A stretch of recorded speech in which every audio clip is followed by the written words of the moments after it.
Hi, how are you? Welcome back to my channel. My channel is about luxury goods, luxury pre-owned goods, and vintage luxury as well as everyday life as I live here in Japan. So, unfortunately, due to the coronavirus, I've been unable to actually go into physical stores. So, I've been resorting to purchasing things online, and I probably should stop. There's quite a bit of problems. I'm getting deliveries every single day. So, I think next month, perhaps June, will be a no spend month. And so, I'll do a video on not spending anything on anything luxury for an entire month because that is definitely needed right now. So, first things first. I like my unboxings, or in this case, this will be an unbagging. So this is a purchase that I was able to pick up from an online reseller, from a Japanese online reseller. I believe it was the Next Innovation Japanese reseller. And without further ado, I am going to unbox this fantastic bag that I was able to purchase. So thankfully, as previously stated in some of my other videos, Japan is a gold mine for luxury pre-owned items.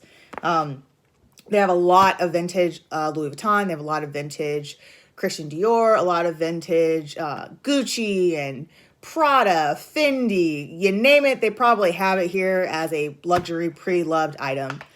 So without further ado, I was able to purchase this item. From, again, like I said, an online reseller, and it is actually in a different colorway than what I'm normally used to. So I'm normally the typical, brown and tan Louis Vuitton Monogram. That's usually what I like. It just appeals to my eyes. This is what I prefer. But I've been branching out, and so I was able to actually finally purchase an item in a different colorway, which is actually starting to make its comeback. So remember, like the early 90s, for those of you that are around my age, which I'm not going to tell you what my age is, but just know I remember the 90s.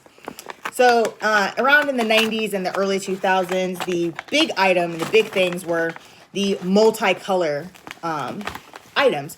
The black and white multicolor items, being able to find handbags, shoes, purses, backpacks, wallets, keychains, everything multicolored.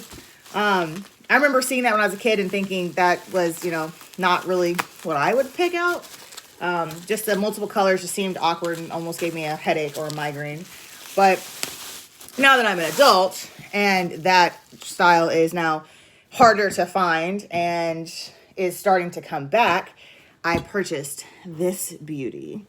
Now, a couple of things about this beauty. I am not really a big fan of white colors. I'm not really a big fan of multicolors. I am a black and white girl, a brown girl, a gray girl, a blue girl. But I was able to finally add this beauty to my collection.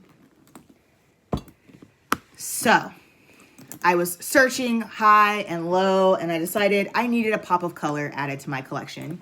Blue is my favorite color, so I have a few blue bags in the Epi leather from Louis Vuitton, but I also wanted something that would pop, that people knew was vintage, that when you see it, it's a great conversation piece. You can't see it, you can't get it everywhere. Not everyone's going to have it. If they do have it, then you'll see each other in the street and go, oh, I had that bag. Oh my gosh, how long have you had it? Did you buy it pre-loved? Did you buy it back in the 90s when it first came out?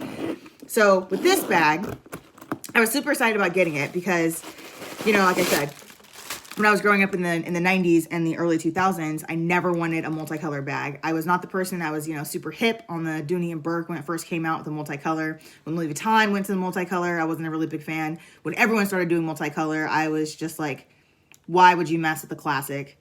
But as an adult now, I realize that, yes, this seems like a good decision because I can literally wear this in the summer or in the spring, especially out here in Japan.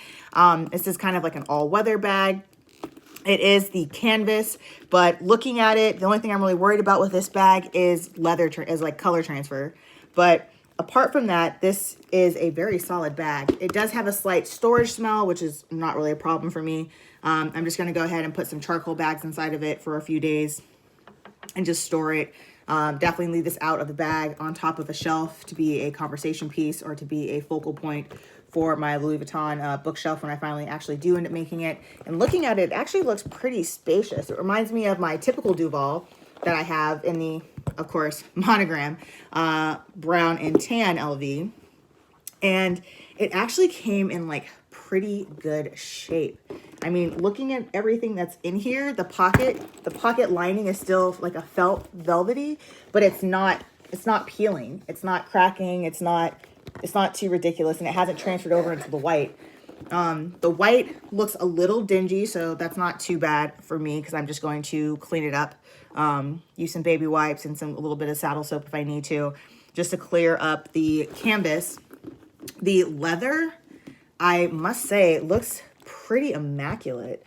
Like, for real. The piping looks flawless. There seems to be no scratches, no nicks, no wear, no tear really on the piping. It does have a nice honey patina.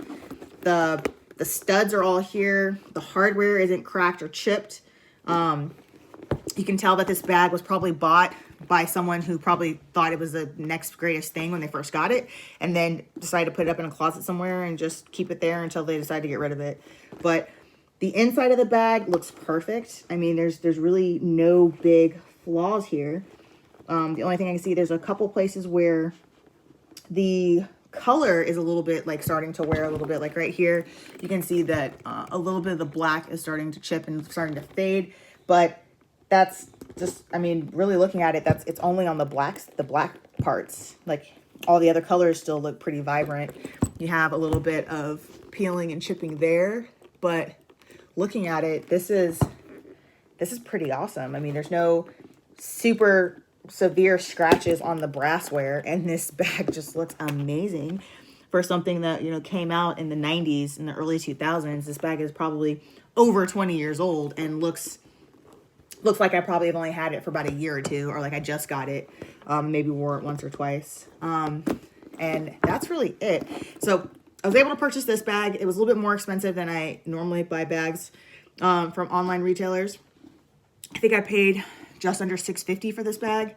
And it did come with its dust cover. So that also was a plus for me, because getting bags pre-loved, most of the time you don't get the dust covers with them. So either you're going to have to deal with it being out of a dust cover and sitting on a shelf somewhere collecting dust, or you're going to have to buy a pre-loved dust cover on the pre-loved market, which could end up costing you stupid amounts of money. Or you take it into a Louis Vuitton to get repaired for something like replacing a piece of leather, replacing handles or something else like that, and you'll get a dust bag with it. I really wouldn't call it free, because you're paying, you know, anywhere between $80, $90 to up to $1,000, $2,000 for a bag repair. So then I guess, you know, giving you a piece of cloth is really the least they could do.